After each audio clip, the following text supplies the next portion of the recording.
एक देवी एक पड़ोसन के घर में पहुंची। जो पड़ोसन है वो धान कूट रही थी। इतने में ही आवाज आई, देवी जल लेकर के आओ। ये धान कूट रही थी। नारायण मेरे आवाज सुनते ही धन कुटा हवा में ही छोड़ा और वह धन कुटा वहीं लटका रहा। ये जल लेकर के गई, पति को जल दिया, फिर आई, जो धन कुटा हवा में लटका था फिर पकड़ा और पकड़ के फिर कूटने लगी। नारायण मेरे, ये दृश्य देवी देख रही थी। सोचने लगी, बड़ी आश्चर्य कि हवा में ही धन कुटा लटका रहा। पास में गई, बोली देवी, बोली बहन, ऐसा क्या जादू सीख लिया कि आवाज सुनते तूने हवा में धन कोटा छोड़ा, वो वहीं लटका रहा। महाराज, इसने बताया, बहन, अगर मैं धन कोटा नीचे तक लाती तब तक मैं पानी देने में विलंब हो जाता है, पति सेवा में विलंब हो जाता और हमारा जो नियम, जो मैंने नियम बना रखा, वो नियम टूट जाता। इसलिए मैंने वह धन कोटा ऊपर ही छोड़ा। वो तो हमारे पति की सेवा का बल था कि वो धन कोटा ऊपर ही लटका रहा। अब महाराज, ये देवी के मन में भाई आई कि मैं भी ऐसा ही करूं। सो पूछने लगी, अगर मैं ऐसा करूंगी तो मैं अपने पति की सेवा करूंगी तो मेरा भी धन कोटा ऊपर ही लटका रह जाएगा। बोली बहन, अगर तू सच्चे मन से करेगी तो तेरा भी धन कोटा ऊपर लटका रह जाएगा। आज दौड़ी दौड़ी घर पहुंची। महाराज जा करके दौड़ी दौड़ी घर पहुंची और जाकर के पति के आने का इंतजार करने लगी। महाराज जैसे ही पति आए, गर्म पानी कर लिए, नहा लीजिए। इस पति का दिमाग थोड़ा घूमा, हलवा बना के लेकर आ गई। देखो मैंने आपके लिए हलवा बनाया, इसको खाओ, कैसा लग रहा। पति मन में विचार करने लगा कि आज तक ये कभी सीधे मुंह बात ना करती थी, आज ये उल्टी गंगा कैसे बहने लगी। रात्रि हुई, सब्जी पूड़ी बनाई परोस के, आप अच्छे से खा लीजिए।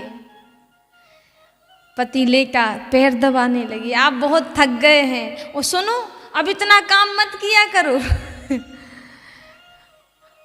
आप इतना काम मत किया करो, हैं, बहुत थक गए हो, कमजोर भी हो गए हो, अच्छे से रहा करो, हैं, कपड़े अपड़े बढ़िया पहना करो। देखो मैंने प्रेस करके रख दिए कपड़े, हैं, आज से आप वो साफ कपड़े पहनोगे। पति कहता इतने जल्दी तो गिर गए, कभी रंग नहीं बदलता है, इसको हो क्या गया। महाराज चरण दबाने लगी और कहती है, सुनो, सुबह मैं आपके लिए हलवा पूड़ी बनाऊंगी, रबड़ी बनाऊंगी, माल मलीदा बनाऊंगी, और मैंने नियम बना रखा है कि जब तक आप नहीं खाओगे तब तक मैं नहीं खाऊंगी। तो आप खेत से सुबह हर जोत के जल्दी आ जाना। महाराज, पति को नींद ना आवे, कह रहा है कि भगवान, इस नांगन के दांत किसने तोड़ दिए जो आज इतना मीठा बोल रही है। लेकिन महाराज पूछ भी नहीं सकता, इतना डर है? नारायण मेरे, सुबह हुआ, इतना भय था कि भगवान पता नहीं अब कौन सी सुबह लीला होने वाली है, अब कौन सा रंग बदलने वाली है। ये काली है, काली से ये सती कैसे बन गई।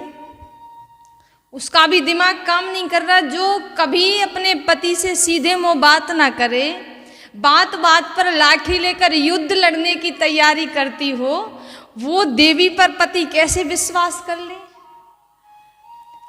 लेकिन डर भी है कि अगर मैं सुबह जल्दी नहीं निकला तो फिर से युद्ध शुरू। सो निकल गया। महाराज यहाँ पर जो देवी थी उसने पति से ये कहा था कि सुनो, जब आप खेत जोत कर आओ तो सबसे पहले पानी मांगना। महाराज ये गया कि पानी मांगना, सोचता जा रहा। अब सुबह हुआ, ये खेत पे चला गया, जल्दी लौट करके आया। अब ये तैयारी बनाए बैठी है, आंगन में ओखली रख के, धान डाल के और उसमें धन कोटा रखे कि कब पति आए हो, कब मैं आजमाऊं। महाराज जैसे ही श्रीमान जी आए, बोले देवी पानी लेकर आओ। सो इसने उस धन कोटा को ऊपर उछाला, उछाल कर ऐसे देखने लगी। महाराज सो धन कोटा था सो सीधा नाक में गिरा। गिरते ही खून बहने लगा। महाराज अभी तो ये सती सावित्री बनी बैठी थी कि अब तो रौद्र काली का रूप धारण करके क्रोध के आवेश में आकर के धन कोटा उठाया, उठा करके दहरी पर जा करके पति के बाल पकड़ के दे दनादन, दे दनादन। महाराज पति को तो अधमरा कर कड़ी खाए नाश मिटे, तुम्हें तनक ही सत्यनाय है, पूरी नाक मिटाए दई मेरी।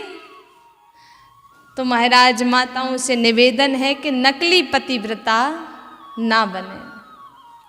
बोली वृंदावन बिहारी लाल की जय।